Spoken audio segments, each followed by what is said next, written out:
Hello, I'm Guy Cihi of Lexica R&D in Tokyo. Today, I will briefly review a study conducted in 2018 and 2019 to measure the effects of TGT Cooperative Learning on online vocabulary acquisition. In the past, I have personally organized online vocabulary study tournaments for thousands of English learners using the Word Engine vocabulary study application. The winner of a recent Halloween tournament studied 10,777 words in 16 hours. That's 2.5 hours every day for a week. But something was not right. I realized that only the top achievers were benefiting. Most of the students lost interest once they fell too far behind. In my search for a better approach, I found some old print articles from the 80s about TGT Cooperative Learning. TGT stands for Teams, Games, and Tournaments, and cooperative learning means students helping each other learn. The primary advocate is educational psychology professor Robert Slavin of Johns Hopkins University. According to the articles I found, TGT was expected to change the education world. Clearly, something went wrong. According to Slavin's summary of the research, in cooperative learning, students with different levels of ability work together in groups to help one another master academic material. In numerous studies, the overall achievements made through cooperative learning were consistently positive, and no results favored traditional methods. Positive effects occurred in all grade levels, in all major subjects, and in urban and suburban schools. Positive effects were equally experienced by high, average, and low achievers. Positive effects extended beyond the academic subject matter and into self-esteem, intergroup relations, attitudes towards school, and the ability to work cooperatively. Despite the promising start, cooperative learning all but disappeared in the 1990s. The two reasons most cited for its failure are the large amount of work required for teachers to prepare questions at all levels of ability, and the difficulty of fairly judging teams of students without causing hard feelings. The most successful applications were to basic maths, where it is easier to create questions at different levels of difficulty and easier to fairly judge the students' responses. I recognized that Word Engine might be able to solve these two problems, and so I set about organizing the first TGT Cooperative Learning Vocabulary Study Tournament. The first tournament took place in 2019. 6 schools agreed to participate with a total of 2,004 students. These schools were experienced with Word Engine, and they had the exact same 123 classes in 2019 as they had had in 2018. There were 2,001 total students participating in 2019, and there were 1,997 students in 2018. Only 4 of the teachers were different in 2019. The significant variable was the team study tournament during the 6 weeks in 2019. There was no study tournament of any kind in 2018 during that same period. For those unfamiliar with the Word Engine, it starts with a test that identifies which words each learner already knows and which words they do not know. Word Engine then teaches each student a personal list consisting of the most frequently occurring words they do not know. Word Engine teaches vocabulary comprehension through 3 types of paired associate tasks. New words must be correctly recognized in each of the task forms: visual, oral, and contextual. Spaced repetition is applied to develop long-term memory retention. Word Engine removes the 2 most often cited problems of TGT cooperative learning, in that teachers were not required to create the questions, and Word Engine automatically judged the individual responses and tallied the team scores in real time.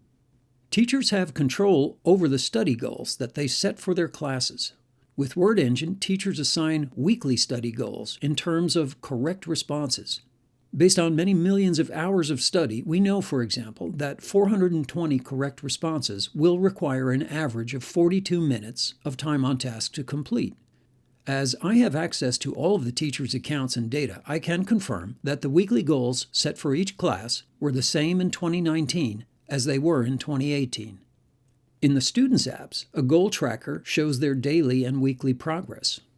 Most students complete their weekly goal and stop.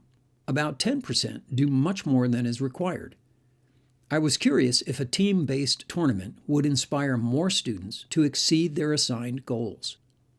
Did you know that there are multiple variations of tournament structure?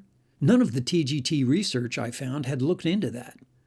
I looked at sports research and soon realized that any type of elimination tournament would not be effective because once a team is knocked out of the competition, they'll lose their motivation to keep pushing, just like what happened in the individual tournaments. I was pleased to discover the Swiss type structure because it keeps all participating teams in the competition right up until the final day. In a Swiss tournament, every team does not need to play every other team. This is very helpful when a school has 50 classes participating. A Swiss structure allows one to manage the time frame, regardless of how many teams participate.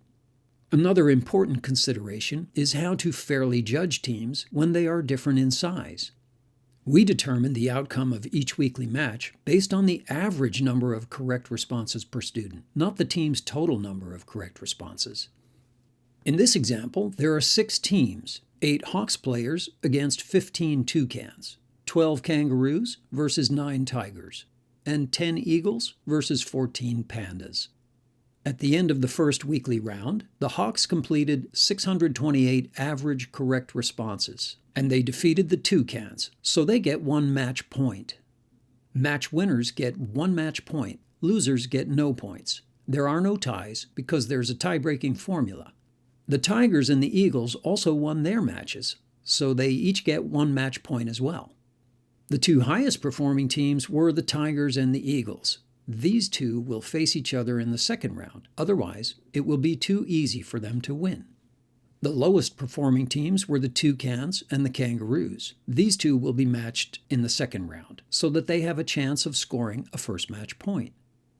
In a Swiss tournament, higher performing teams always play higher performing teams, and lower performing teams always play lower performing teams. In this way, all teams and all students remain competitive right up until the last week.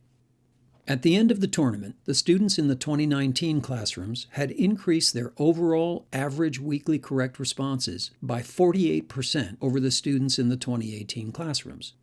Looking only at the top 4 teams at each school, the increase was 130% higher than 2018. The data source used for each team's weekly performance is the LMS system provided for Word Engine. With it, we can see exactly how many correct responses each student gave on any particular day or during any given week. The system also calculates the average number of correct responses for all members of a class, and that makes it simple to judge the outcomes of the weekly matches. The most difficult part of the process was collecting the data and reporting it to the participating teachers in a neat format. I turned to Google Docs for that purpose. This is the report format that I prepared for the second team challenge, which was conducted in the spring of 2020. This was a free open tournament, and there were 38 teams from 7 countries. The academic achievements were actually more impressive than the first tournament, but without control data, it's not as useful for a proper study. As we move forward with more team challenge tournaments, our plan is to provide teachers with better ways to communicate more effectively with their students. In the words of this winning team's teacher, the Team Challenge program has transformed the Word Engine experience from independent self-study to a team effort where students pull together and motivate each other. I hope you found this report interesting. Thank you very much.